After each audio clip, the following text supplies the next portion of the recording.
Assalamualaikum teman-teman muslimah tur, kembali lagi bersama saya Siska dan kali ini kita kedatangan tamu yaitu Saya Baidura. ya, dan Baidura ini merupakan duta terinspiratif Sanslik Hijab Han 2019, bukan begitu? Alhamdulillah. Alhamdulillah, Masya Allah, sejuk banget ya di sebelah Baidura rasanya, ingat Allah terus. Alhamdulillah. Masya Allah. Jadi apa kabar nih Bay? Alhamdulillah baik. Siska sendiri gimana sih? Alhamdulillah sehat. Dari sekian lama ya Bay, planning yang udah kita rencanakan supaya kita bisa ketemu dan ngevlog bareng, baru kali ini kita bisa buat. Ya, qadar Allah dipertemukan di hari ini gitu loh sis. Mungkin karena Baiduranya sibuk ceramah di luar kota ya guys. Yang nanyain lebih sibuk daripada yang ditanya. Masya Allah, tawadu sekali Baidura ya. Jadi Bay, kan sekarang saat ini Baidura telah menyandang sebagai gelar ya, mendapat gelar duta terinspiratif tepatnya. Jadi gimana sih Bay rasanya ketika pertama kali menyandang gelar tersebut? Alhamdulillah qadar Allah beri kesempatan kepada saya gitu. Jadi gelar ini hanya simbol bagaimana kita tuh bisa merealisasikan apa yang kita capai kayak gitu kan. Jadi simbol itu hanya sekedar simbol gitu. Jadi siapapun merupakan orang terinspiratif tapi dengan caranya masing-masing. Mungkin dengan ajang Sanslik Hijab hari inilah kita tuh bisa mengapresiasikan bakat kita sebagai muslimah itu tidak hanya di luar rumah, tetapi juga bisa mengapresiasikan bakat yang dia miliki. Nah, kalau bicara mengenai Baidura, kayaknya nggak bisa dilepaskan dari kata dakwah. Dan bahkan ketika Baidura ikut dalam ajang Sanslik Hijab Han juga, bakat yang dimunculkan itu adalah sebagai dakwah ya, pendakwah ya. Jadi kan sekarang itu kita mengenal Baidura sebagai dai tapi di usia muda. Apa sih Bay syarat-syarat atau resep-resepnya biar bisa jadi dai di usia muda gitu? Dai di usia muda sebenarnya udah nggak muda sih, udah 20 tahun ke atas. Oh iya, udah 20. Tapi menurut kita ini ya guys, kan masih muda banget, masih manis-manisnya gitu. Jadi pendakwah itu bukan sebenarnya apa yang kita sampaikan, tetapi pendakwah itu apa yang kita serukan, apa yang kita ajarkan kepada orang lain gitu. Sebenarnya pendakwah itu bukan siapa dia yang menyampaikan gitu. Karena dakwah itu ada dengan cara berlisan maupun dengan perbuatan. Mungkin dengan dakwah saya, karena bagian kita berbeda-beda. Mungkin saya berdakwah dengan berkoar-koar menyampaikan, tetapi Siska beda, dakwahnya mungkin dengan perbuatan. Siska memakai pakaian muslimah, ini itu sudah dakwah, tetapi dakwah dengan perbuatan begitu kan. Jadi orang membuang sampah pun, ketika kita melihat orang membuang sampah dan kita mengikuti perbuatan tersebut, itu sudah termasuk dengan dakwah.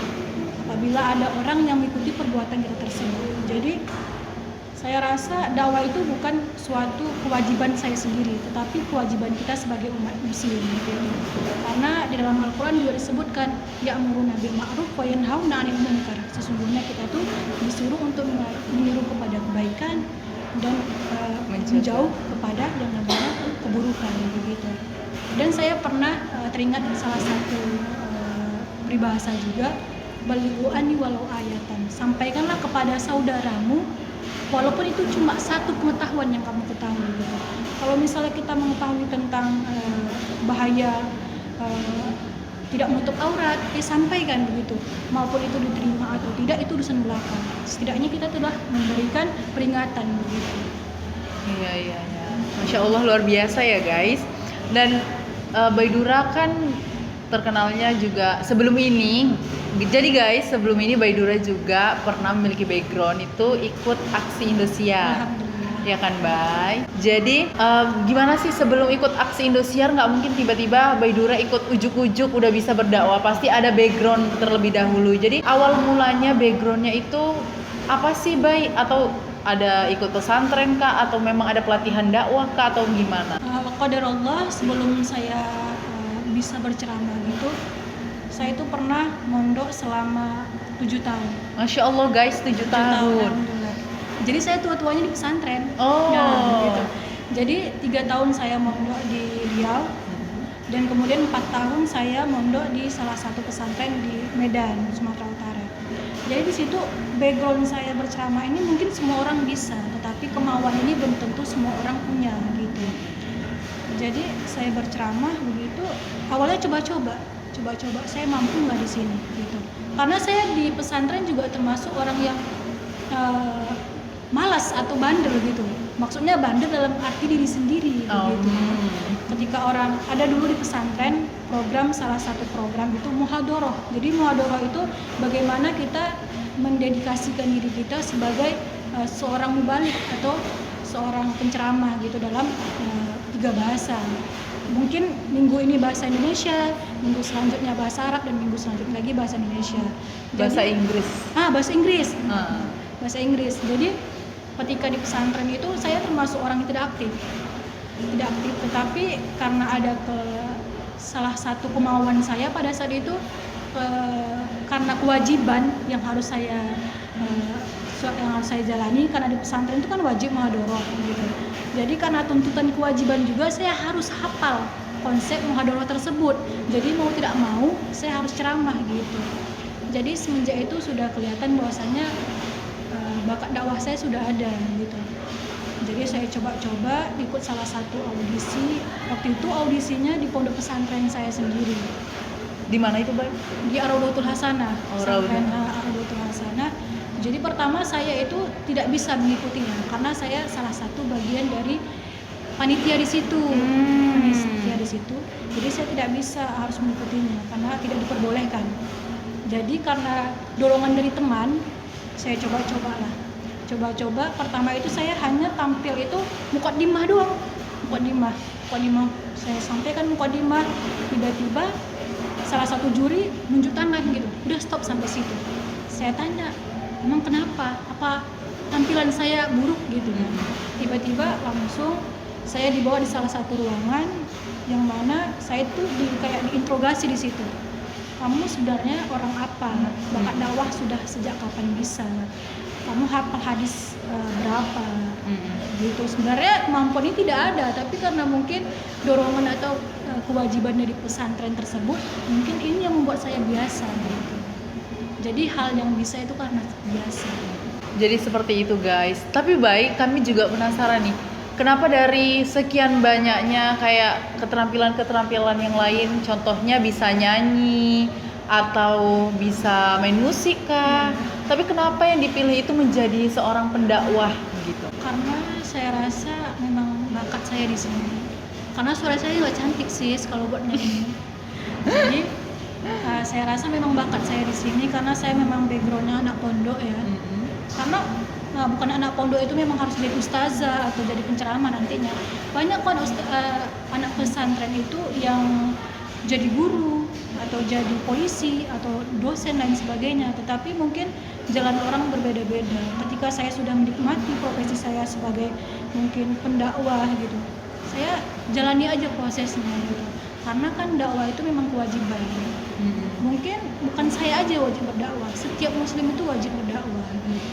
Nah, kan kata Baidura setiap muslim wajib berdakwah. Apa kayak Siska seperti ini atau kayak teman-teman yang lain yang masih muda-muda, itu apakah juga diwajibkan berdakwah gitu? Iya, diwajibkan berdakwah. Contohnya setidaknya untuk mengendalikan hawa nafsu diri sendiri begitu kan. Jadi saya katakan di awal tadi, berdakwah itu bukan semata-mata berkuar di depan orang menyampaikan kebaikan gitu, tetapi tidak bisa berdakwah dengan perbuatan. Kita bertutur kata baik, ketika orang mengikuti perbuatan kita dengan bertutur kata baik itu sudah dakwah. Tetapi di sini kan bagan kita berbeda. Mungkin saya di sini berceramah dengan berkuar depan orang gitu, tetapi mungkin bagan orang tersebut lain gitu. Mungkin dengan dia berpakaian muslimah menutupi aurat sudah dakwah bagi orang yang melihatnya begitu. Mungkin gara-gara melihat kayak dia menutup aurat baik dipandangi. Jadi dia mempraktekkan yang melihat ini ya kan. Gitu. Itu sudah bagian dari dakwah sendiri begitu. Jadi begitu guys, luar biasa banget. Kalau ngobrol sama Baidura ini kayak setiap kata yang dikeluar dari lisannya itu semua ilmu gitu ya, Masya Allah. Jadi apa sih tips untuk menyeimbangkan antara urusan dunia dengan urusan akhirat? Kan kayak contohnya Baidura sekarang ya, dapat gelar jadi duta terinspiratif juga, kuliah juga, berdakwah juga. Jadi gimana sih menurut Bay cara menyeimbangkannya? Gini, jadi saya tuh dulu punya prinsip, saya itu ingin hidup bahagia, mati masuk surga, gitu. Masya Allah, enak Jadi, sekali. ya itu dia. Jadi hidup bahagia, mati masuk surga. Jadi ketika kita masih hidup di dunia, kita harus seimbangkan dengan akhirat. Jadi harus balance gitu. Nggak bisa kita tuh memikirkan akhirat tapi kita lupakan dunia. Maksudnya di sini di dunia ini kita tanamkan segala sesuatu kebaikan akan kita tuai nanti di akhirat gitu. Jadi wayahsud, siapa yang menanam di akhirat di dunia maka ia akan menuai di akhirat. Jika kita tanam yang kebaikan maka kita akan memperoleh kebaikan juga di akhirat gitu. Jadi masalahnya dunia akhirat balance itu gimana gitu, bagaimana cara menyeimbangkannya, tergantung niat.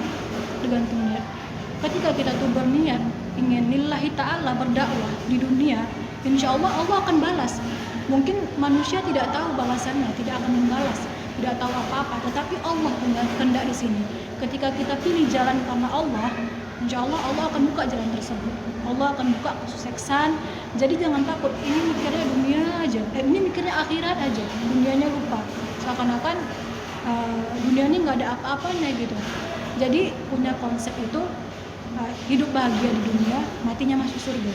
Jadi dunia itu harus balance sama akhirat, tetapi jangan sampai melupakan kewajibannya pada Allah.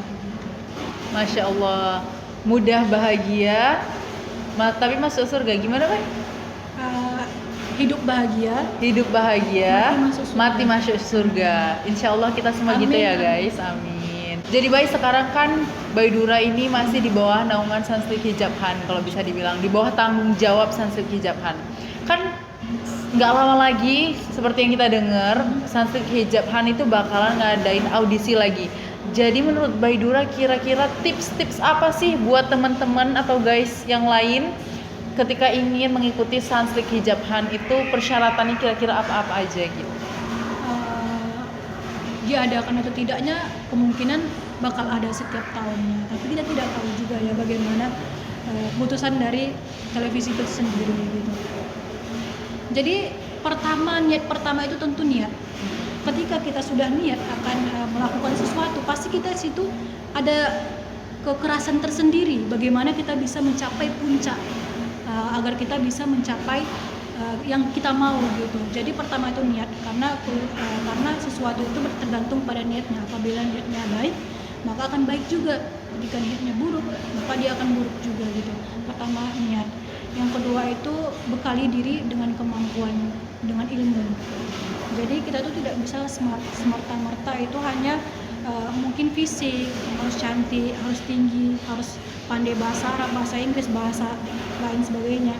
Itu tidak harus, tetapi bagaimana kita memiliki kemampuan dan kita mendalami kemampuan kita tersebut. Contohnya berdakwah itu benar-benar kita pure berdakwah di situ, tidak niat lain gitu. Dan mungkin tidak berdakwah aja, mungkin ada yang bernyanyi, ya bagaimana dia bisa mengolah vokalnya dan sebagainya. Pokoknya mengasah kemampuan diri sendiri gitu. Dan yang ketiga itu tawakal, berdoa kepada Allah. Ketika kita sudah berusaha sekuat mungkin, ketika kita sudah semaksimal mungkin lah menampilkan yang terbaik, tetapi ketika kita melupakan Allah itu mungkin salah gitu, hal yang tidak wajar gitu. Ketika kita sudah berbuat baik, ketika kita sudah maksimal mungkin, ya salah satunya ikhtiar, berdoa kepada Allah. Apapun keputusan yang Allah beri itu yang terbaik kepada hidup kita, karena rencana Allah itu lebih baik daripada rencana hambanya gitu. Jadi kalau dari yang Siska tangkep, intinya itu kita harus pertama pasang niat, usaha dan berdoa, karena tidak akan berhasil usaha seorang hamba itu tanpa doa. Masya Allah, luar biasa sekali. Alhamdulillah. Jadi baik, apa nih kata-kata closing yang mau diberikan untuk teman-teman muslimatur semuanya? Bismillahirrahmanirrahim. Laisal jamala bi aswabi tuzayyinu, innal jamala jamalul ilmi wal adab. Sesungguhnya kecantikan seseorang itu bukan terlihat dari perhiasan atau pakaian ataupun dari wajah, tetapi kecantikan seseorang itu terdapat pada ilmu dan adabnya. Jadi tingkatkan ilmu, tingkatkan adab. Ketika kita memiliki bakat yang kita miliki, asahlah dia agar bisa bermanfaat bagi orang lain. Untuk muslimah di luar sana, semoga diri kita bisa bermanfaat bagi kita sendiri, untuk orang-orang yang sayang maupun orang lain di luar sana gitu. Jadi ketika kita sudah sayang kepada diri sendiri dan mengasah bakat kita, insya Allah orang di luar sana akan mengikuti jejak kita gitu. Jadi kita di Mahfuzatullah. Masya Allah, luar biasa. Semoga ya baik apa yang Mbak Idura sampaikan kali ini bermanfaat ya, bukan hanya untuk kita di sini, tapi juga untuk teman-teman muslimah tur semuanya. Dan jangan lupa untuk like, comment, and subscribe. Dan don't forget, boleh komen di bawah untuk kalian yang kira-kira ingin bertanya atau memberi pertanyaan kepada Mbak Idura. Siapa tahu kita bisa bikin video lagi ya, Bay. Dan jawab pertanyaan dari para follower kita, subscriber kita ada di komen-komen. Dan makasih Bay untuk hari Sama-sama, ini udah meluangkan waktunya. Dadah, assalamualaikum warahmatullahi wabarakatuh.